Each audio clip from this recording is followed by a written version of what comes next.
नमस्कार दोस्तों, स्वागत है आपका हिंदी नॉलेज शो में। तो दोस्तों 2022 की सबसे बड़ी डिफेंस न्यूज आ चुकी है और ये खबर है भारत के हाइपरसोनिक मिसाइल प्रोग्राम को लेकर। दरअसल अब से कुछ ही मिनटों पहले इसरो ने ट्विटर पर स्टेटमेंट जारी किया है जिसमें उन्होंने बताया है कि आज हमने भारत के हाइपरसोनिक व्हीकल का ट्रायल किया था जो पूरी तरीके से सफल हो चुका है और जो भी टारगेट दिए गए थे इस हाइपरसोनिक व्हीकल को वो इसने बड़ी आसानी के साथ अचीव कर लिए और इसी के साथ ये ट्रायल सफल हो चुका है। लेकिन आपके मन में सवाल आया होगा कि यार इस हाइपरसोनिक व्हीकल के टेस्ट को तो डीआरडीओ को करना चाहिए था। इसरो तो वो संस्था है जो अंतरिक्ष में काम करती है, रॉकेट बनाती है, उसका हाइपरसोनिक व्हीकल से क्या कनेक्शन। तो निश्चिंत हो जाइए, इस वीडियो में मैं आपको इस टेस्ट के बारे में भी जानकारी दूंगा, साथ ही ये भी बताऊंगा कि इसरो ने ये टेस्ट क्यों किया है। ये जानना आपके लिए अति महत्वपूर्ण है। तो चलिए अब बिना टाइम वेस्ट की वीडियो को तुरंत शुरू करते हैं। तो दोस्तों सबसे पहले इस ट्रायल के बारे में मैं आपको डिटेल इंफॉर्मेशन दे दूं तो इसरो ने हमें सबसे पहले तो यह बताया है कि ये टेस्ट उन्होंने अकेले नहीं किया। इसरो के साथ इसमें शामिल थे headquarters of integrated defence staff. ये क्यों शामिल थे ये मैं आपको बाद में बताऊंगा।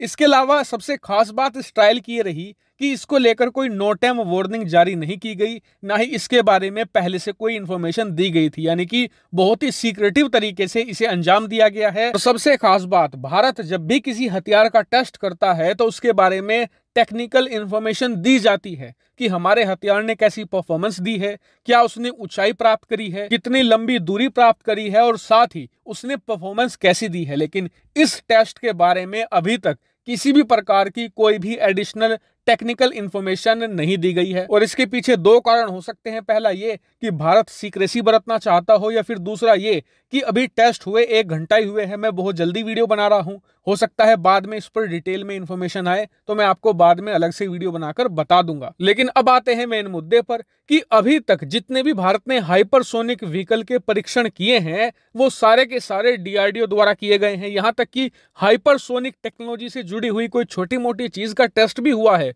वो भी डीआरडीओ के द्वारा किया गया है। तो ऐसा क्या कारण है कि इस बार इस टेस्ट से डीआरडीओ को दूर रखा गया और इसमें इसरो को शामिल किया गया। तो देखिए, जो लोग मेरी डिफेंस की वीडियो को रेगुलरली फॉलो करते हैं उन्हें कारण पता चल चुका होगा। मैंने आपको 1.5 साल पहले ही बताया था कि भारत हाइपरसोनिक टेक्नोलॉजी का इस्तेमाल सिर्फ मिसाइल बनाने में नहीं करेगा, इसका इस्तेमाल हर एक क्षेत्र में किया जाएगा। जैसे कि हाइपरसोनिक का सबसे बड़ा एडवांटेज होता है रफ्तार। उदाहरण के लिए इस समय जब मैं बोल रहा हूं ना तो मेरी आवाज आपके फोन के स्पीकर से आपके कानों तक कितनी फास्ट पहुंच रही है, इसे कहा जाता है स्पीड ऑफ साउंड, जो होती है 1 मैक तक की। और जो हाइपरसोनिक मिसाइल की रफ्तार होती है वो कम से कम 5 मैक होती है, यानी कि स्पीड ऑफ साउंड से 5 टाइम ज्यादा। और भारत इसका फायदा ना सिर्फ मिसाइल बनाने में उठाना चाहता है बल्कि इसका इस्तेमाल इसरो भी करेगा। हम ऐसे रॉकेट बनाएंगे जो बहुत ही ज्यादा तेजी से अंतरिक्ष में जाएंगे। इसके अलावा इसकी रफ्तार का फायदा उठाकर हम दूसरे जो ग्रह हैं उन्हें भी एक्सप्लोर कर पाएंगे। इसके अलावा इस ट्रायल में सिर्फ इसरो ही शामिल नहीं था बल्कि इसमें हमारी डिफेंस विंग भी शामिल थी, जिसका मतलब इस टेक्नोलॉजी को हमने न सिर्फ अंतरिक्ष के नजरिए से परीक्षण किया है बल्कि मिसाइल के नजरिए से भी परीक्षण किया है। इसके अलावा आपको एक खास बात ये बता दूं जिसे सुनकर आपको बहुत ही गर्व और खुशी भी होगी, वो ये कि चीन, अमेरिका और रूस तीनों देशों ने जब अपने हाइपरसोनिक मिसाइल के प्रोग्राम स्टार्ट किए हैं ना तो सभी के टेस्ट फेल हुए थे शुरुआती।